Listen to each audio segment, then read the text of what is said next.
Assalamualaikum warahmatullahi wabarakatuh. Perkenalkan dengan saya Nurul Sarahab dengan NPM 2208260132. Di sini saya akan menjelaskan tentang skizofrenia.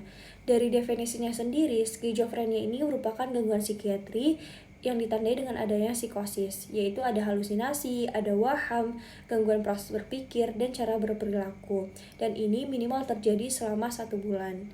Sebenarnya apa sih penyebab dari skizofrenia ini dan mengapa seseorang itu bisa menderita skizofrenia?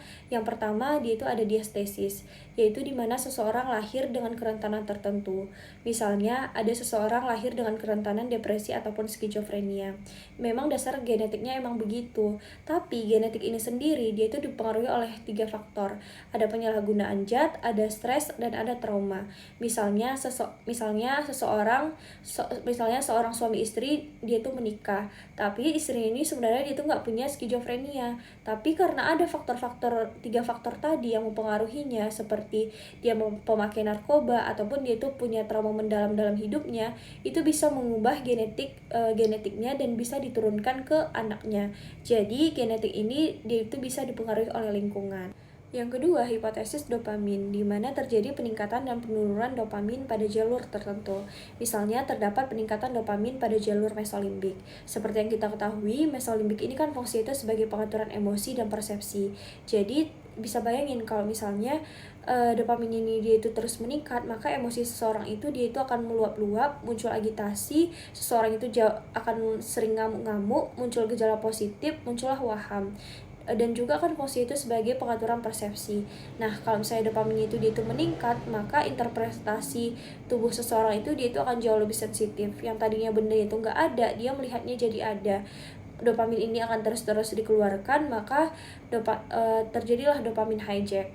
Di sisi lain, terjadi juga penurunan dopamin pada jalur mesokortikal, di mana mesokortikal ini kan fungsi itu sebagai fungsi kognisi dan berpikir logis.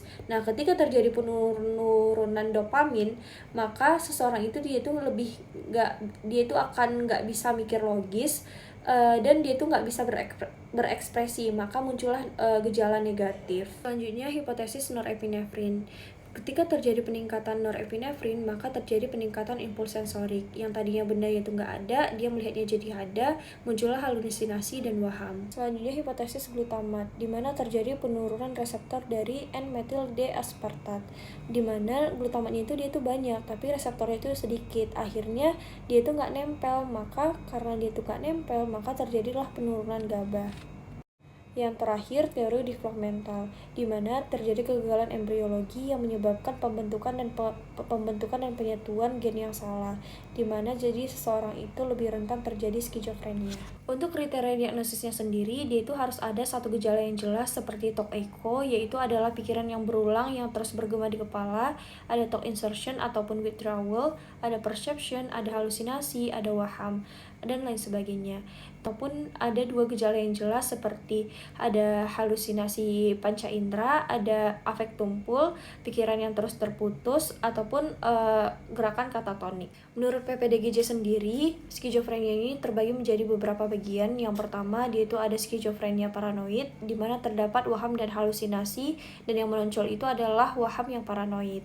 Yang kedua, dia itu ada skizofrenia hebefrenik, di mana terdapat sifat yang tidak bertanggung jawab, dia itu seperti kekanak-kanakan, dan dia itu jadi kayak suka main pasir, suka melempar-lempar, dan sebagainya.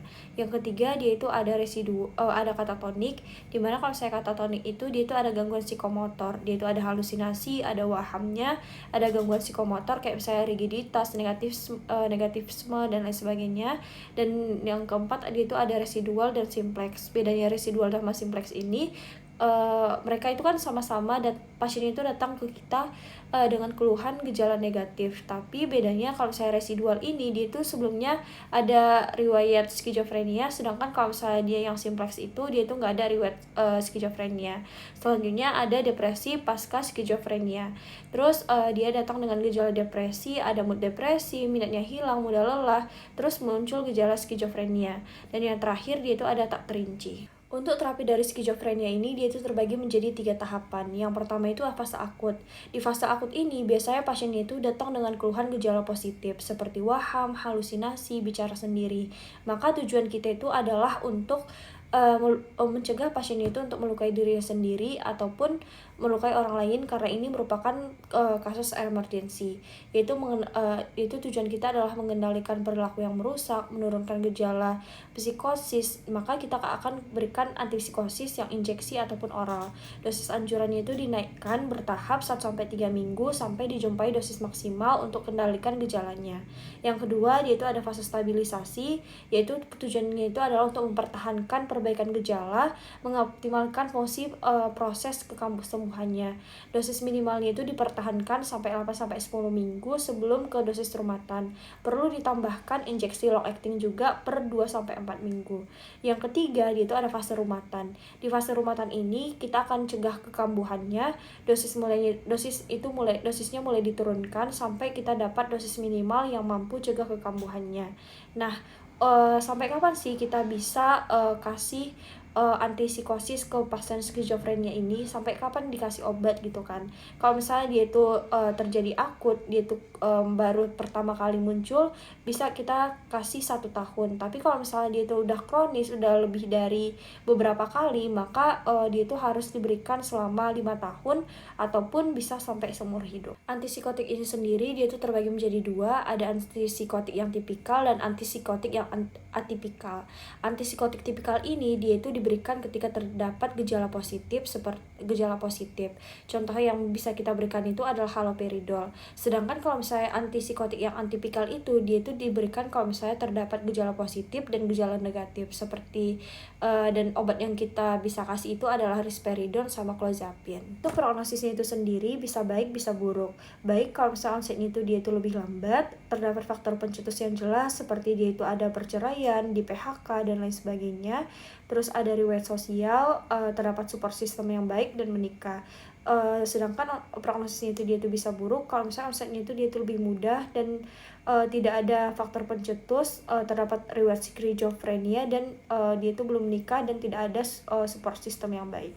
Mungkin itu aja yang bisa saya sampaikan. Assalamualaikum warahmatullahi wabarakatuh.